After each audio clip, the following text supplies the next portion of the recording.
Salut à tous, c'est Pangdash, bienvenue sur cette vidéo qui aujourd'hui va parler d'hypnose conversationnelle, de PNL, en tout cas de communication d'une certaine façon.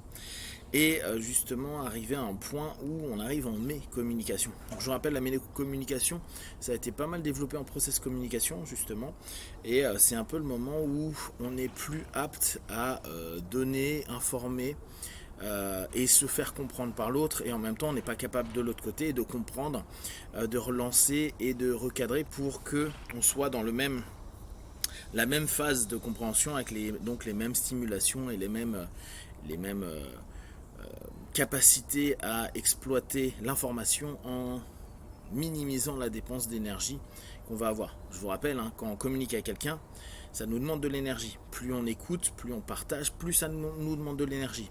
Plus la personne est différente de nous, plus l'énergie utilisée, exploitée est importante. Dès lors, ça nous fatigue. C'est normal que vous soyez avec certaines personnes fatiguées de discuter avec. Non pas parce que vous ne les aimez pas, non pas parce que c'est des personnes qui sont qui ont des propos forcément qui vous dérangent. C'est souvent parce que vous n'avez pas les mêmes bases de motivation, donc vous n'appuyez pas sur les mêmes éléments, et donc dans votre communication, vous n'informez pas à l'autre, vous ne donnez pas à l'autre ce dont lui il a besoin pour comprendre différents éléments. On sait qu'en PNL, on aime beaucoup dire qu'il faut trouver le canal du partenaire, savoir si le visuel, auditif, kinesthésique, olfactif, gustatif. Moi pendant un moment je trouvais que c'était intéressant, surtout les premières années, puis c'est pas quelque chose qui m'a le plus marqué dans la communication, même si bien sûr si on a une cartographie visuelle et que notre interlocuteur il a une cartographie auditive,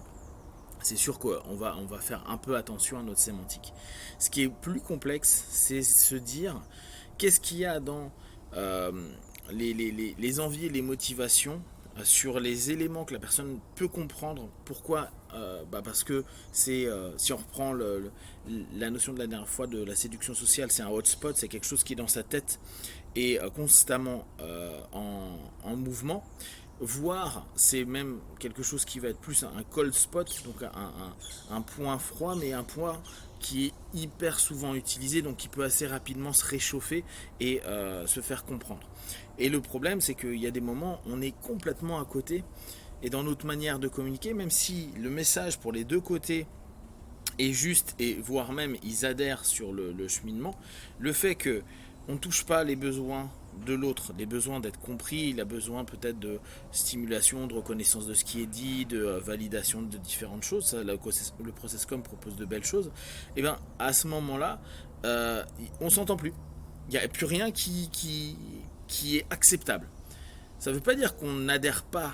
intellectuellement, sauf que tout le reste du corps et tout le reste des émotions et tout disent ouais bon bah laisse tomber, on peut pas communiquer et ça sert à rien, je ne me fais pas comprendre, je ne comprends pas ce qu'il veut dire, et puis de toute façon ça sert à rien parce que c'est ça le plus important, je dépense de l'énergie, je m'emmerde à exploiter de l'énergie alors que peut-être j'en ai plus. Imaginez, ça arrive parfois le matin ou le soir assez facilement aux gens. Le matin, t'as un peu la tête ailleurs, et à ce moment-là, tu as du mal à connecter. Ça va te demander beaucoup d'énergie alors que tu es déjà en train d'utiliser cette énergie pour ressortir de ton processus de repos.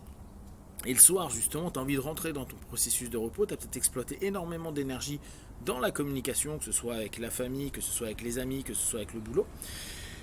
Et à un moment donné, on arrive à saturation et on n'est plus capable d'entendre des choses simples parce que la personne en face n'a pas les mêmes états qui nous permettraient d'être galvanisants, c'est-à-dire motivants. Et ça, vous le savez, vous pouvez être le soir crevé, vous avez un rendez-vous galant avec un mec ou une petite meuf, qui vous intéresse bien, et là d'un coup, même si vous êtes crevé, vous allez faire l'effort, vous allez mettre l'énergie, et si en plus il y a un match entre le binôme, vous avez l'impression que la soirée elle passe super vite, et parce que vous êtes au même niveau de communication, parce que vous êtes dans le même niveau d'ouverture, parce que vous êtes dans le même niveau de compréhension, parce que vous touchez les mêmes leviers, vous ne serez pas du tout crevé. Par contre, même chose, vous allez voir un pote et c'est le soir et vous êtes fatigué et il commence à vous parler de trucs qui ne vous intéressent pas, avec des motivations qui ne vous intéressent pas non plus. et qui fait que vous n'arrivez pas à vous centrer dessus, bah, la plupart du temps, votre soirée, vous allez l'écourter ou vous allez complètement rentrer en transe fermée et ne plus du tout entendre, écouter et partager avec cette personne-là, voire vous n'aurez qu'une seule envie, c'est rentrer chez vous pour aller vous reposer. Donc tout ça est assez intéressant parce que en fonction de notre état, en fonction de la façon dont la personne communique avec nous, on va être apte ou pas apte à capter le message, même si le message, intellectuellement parlant, il est très clair. Même si vous adhérez à ce message-là, il suffit qu'il y ait plein de facteurs qui ne répondent pas à des leviers qui devraient vous nourrir énergétiquement parlant, et on passe à côté. Un des points qui est intéressant dans cette démarche-là, c'est aussi, et là je reviens sur une autre vidéo que je vous ai proposée il y a 2 semaines je crois, sur la PNL, où je disais, je reprenais l'idée de Marabian, où vous vous souvenez, Marabian nous disait que 7% de la communication passait par le verbe. Il y a encore 2-3 jours, j'ai relu un PNListe américain qui disait oui, vous vous rendez compte, ah oui, c'était pour vendre une formation, la communication passe que par 10% par les mots, tout le reste c'est du paraverbal. Et je vous avais dit que moi j'adhère pas à cette notion-là, sachant que la finesse sémantique et la capacité du vocabulaire de chaque personne et la précision sémantique, même la forme dans laquelle on va structurer notre langue, notre communication, va avoir énormément d'impact sur notre partenaire. De là, un des points que je trouve intéressant souvent dans cette baisse d'énergie ou dans cette incapacité à se comprendre, c'est que la définition qu'on va avoir d'une sémantique, d'un mot, d'un verbe, peut être complètement différent d'une personne à une autre. Bon, ça on le sait, la plupart du temps on définit chacun ce qu'on entend, mais et pour revenir sur juste l'élément d'avant, il y a des moments dans la définition de ce qui est proposé sur le mot, les deux personnes ne sont pas d'accord. Dès lors, même si tout le reste des process qu'il y a autour de ce mot-là, les gens adhèrent, à partir du moment où le mot fort, en tout cas le mot qui pourrait être moteur de la conversation, n'est pas dans les mêmes cadres,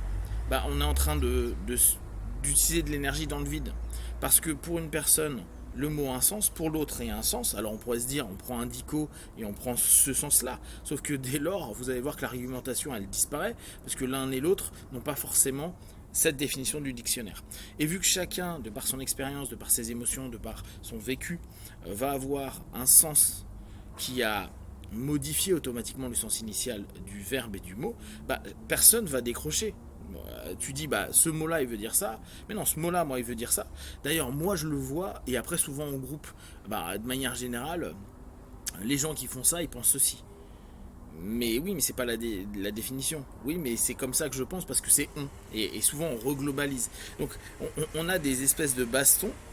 des bastons sémantiques qui ne mènent à rien, parce que qu'importe l'argument, on n'a pas le même sens d'un mot,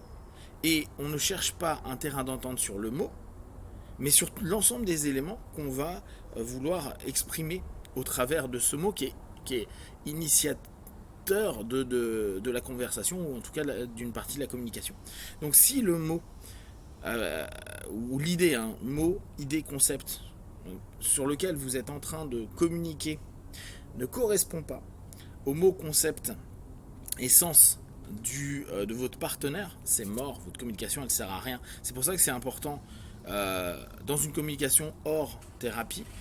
Ce qui va être intéressant, c'est de dire ok, c'est quoi ta définition, c'est quoi ma définition. On n'est pas du tout d'accord, il faut qu'on trouve un terrain d'entente avant même de commencer n'importe quelle communication, sinon on va être crevé, on va se fatiguer et on va passer notre temps à ne pas se comprendre, à ne pas vouloir se comprendre, à ne pas se sentir écouté, à ne pas se sentir entendu, et au bout du compte on arrive dans une mécommunication qui est absolue et qui n'a aucun sens, parce que après on se rend bien compte a posteriori, quand on a repris de l'énergie, que ça avait aucun sens, on était complètement d'accord du début à la fin, c'était juste quelques variables de la sémantique initiale qui pouvaient faire qu'il y avait une tension et en tout cas une perte d'énergie.